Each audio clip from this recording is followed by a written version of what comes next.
New theories that this German football coach is the reason for the global COVID-19 pandemic. Rumor has it that the virus originated from his and was spread all the way to China by a few simple handshakes. Jokes aside, it is probably just that, a rumor. But is it a coincidence that Joachim Löw is connected to the Chinese government by just 5 handshakes? You probably won't believe it, but statistically speaking, even you could have spread the COVID-19 virus all the way to China through only 5 to 6 connections.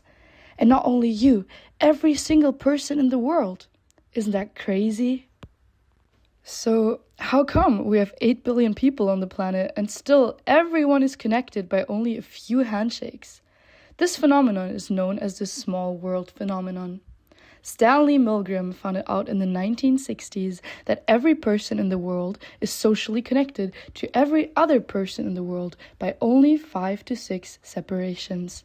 Feels counterintuitive that it only takes you 5 to 6 connections to reach Donald Trump or Taylor Swift or Ronaldo. To understand how this works, we have to look at social network theory. Social networks are structures made up of individuals that are connected through social relationships. For example, friendship, communication, or sometimes even dislike. Let's look at this simple social network to better understand how it is structured. This is Lucy. Lucy has many friends in university. She's friends with Hannah, Mia, Tim, and Alex. Now Hannah, Mia, Tim, and Lucy are all in the same sociology class. Mia is therefore also friends with Hannah, and Hannah is also friends with Tim. Alex is not in their class. He doesn't have any other friends in this network other than Lucy. This is a simple, undirected social network. Lucy, the person around whom the network is built, is what we call the ego. All other actors in this network, so Hannah, Mia, Tim, and Alex, are the alters. The actors in the social network are called nodes, while the connections between nodes are called ties. But what happens if Lucy considers Hannah her friend, but Hannah does not consider Lucy her friend? Their tie becomes asymmetric. The same is true for Hannah and Tim. Hannah likes Tim and thinks of him as a friend, while Tim does not think Hannah is his friend. Not so for Lucy and Mia. They are both sure of their mutual friendship. They share a reciprocal tie. This kind of network is called a directed social network. In comparison to the undirected social network we saw previously, it shows the direction of connections between actors. In this kind of network, we can determine the in degree and the out degree of actors. The in degree is the number of arrows pointing at the actor. The out degree is the number of arrows pointing away from the actor. For our ego, Lucy, she declares 4 people her friends, which gives her an out degree of 4. But because Hannah and Alex don't nominate Lucy as friend, she has an in degree of only 2. So, what is the in degree and out degree of Hannah? Right, the in degree of Hannah is 2, as 2 arrows point towards her, and her out degree is 2, as she nominated 2 people as her friends, and therefore 2 arrows point away from her. In both types of networks, the network density can be determined. The network density is the share of realized connections among all potential connections. For undirected networks, the density can be calculated using this formula. For directed networks, the density can be calculated using this formula. N is the number of all ties, while K is the number of actors in the network. But now you might think, how do I know who my friend is? There's this girl you sit next to in class, you sometimes talk to her, but would you say she's your friend? Then there's your best friend you've had for years, the person you tell all your secrets to, and you meet up with once a week. That is definitely my friend, you think. To differentiate between the strength of connection, sociologists differentiate between strong ties and weak ties. Strong ties are the people you are particularly close to, the ones who support you emotionally. Those connections are usually reciprocal and deep. They could be, for example, your spouse or your parents, or that one best friend you just thought about previously. Weak ties, in contrast, are more superficial connections. for example, colleagues or your classmates. Your relationship to them is less close, you have more small talk, and the relationship can even be instrumental. Both kinds of relationships have their own benefits and are valuable in the formation of social networks. Strong ties bring more emotional well-being and support, while weak ties create reach and opportunities. The strong tie is the one you come back to when you need to tell someone about your shitty day. The weak tie might provide a great job opportunity for you. While this model of strong and weak ties provides a good foundation to separate connections by strength, it still feels too undifferentiated. Where does your semi-close friend you sometimes meet up with fall? And is the one person you've barely ever spoken to that you sometimes see in the hallway still count as part of your social network? That would be a really weak tie, right? For further nuance, sociologists have come up with a model that includes 5 layers of social connection strength. It consists of, first, the core network. These are the strongest social ties. These are your spouse, parents, and very close friends. People usually have around 5 other people in their core network. Second, the sympathy network.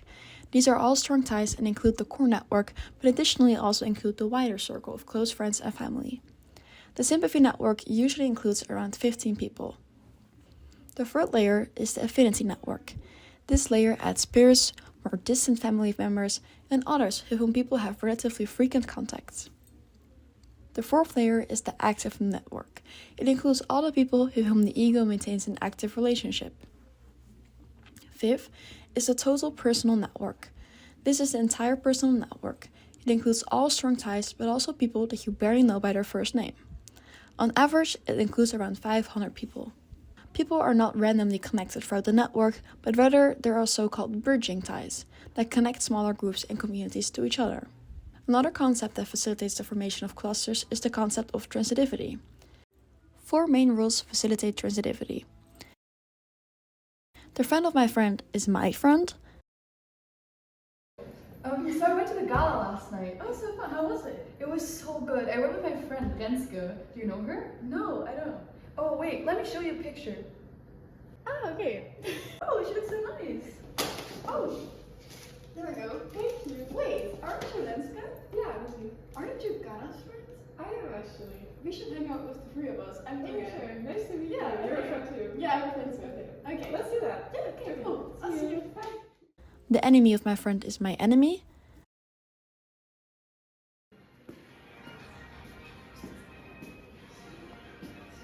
Who was that girl? It's Raquel. She's so annoying. I don't like her. She looked annoying, no, to be honest. I hate her. This is not fun at all. What a bitch. Exactly what I expected. The friend of my enemy is my enemy. So fun! We always had so much fun. We have to do prees. Literally. When? And we should definitely go outside. We are gonna have so much fun.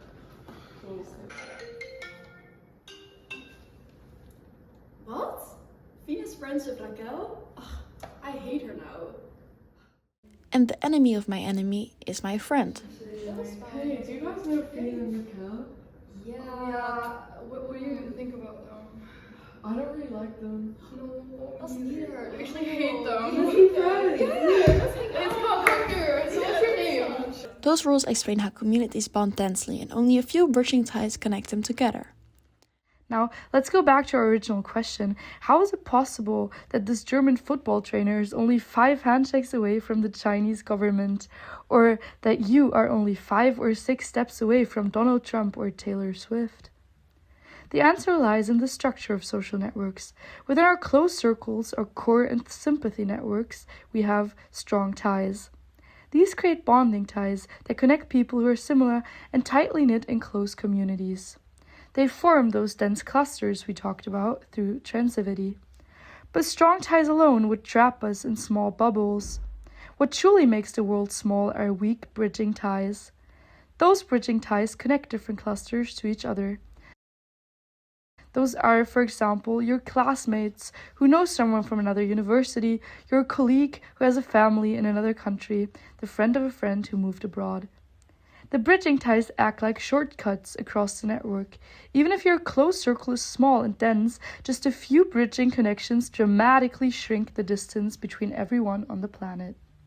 So, while your strongest ties create community and belonging, your weaker ties connect your community to another one, and another one, and another one. Which means that the world of 8 billion people is not a giant, disconnected mass, but rather a web. Guys, don't tell anyone, but I heard another rumor. The German football guy, the one we talked about before, apparently he's also responsible for the death of the Queen.